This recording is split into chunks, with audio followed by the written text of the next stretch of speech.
بسم الله الرحمن الرحیم. السلام علیکم. امید لرم چې تاسو ټول بخیر.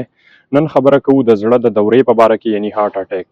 په پاکستان کې مونږ کله هم اکثره اورو چې پلاني ته د زړه دوره وشو او هغه وفات شو. په هغې کې د بچ کېدو مونږ ډېر کم اورو. ولې که مونږ په ټایم باندې د زړه د درد علامات آیډنټیفای کړو، مونږ په ټایم باندې دغه کم ضروري خبرې چې دي د هغې خیال وساتو، نو زمونږ د ضروري نه ده چې ته د ډاکټر د یو عام کس د وجې هم یو مریض چې کوم دی هغه د دې نه بچ کېدلی شي او الله تعالی هغه ته یو نوی ژوند دوباره ورکولی شي او هغه د خپل خاندان د خپل فیملی دپاره دوباره ژوند تیرولی شي.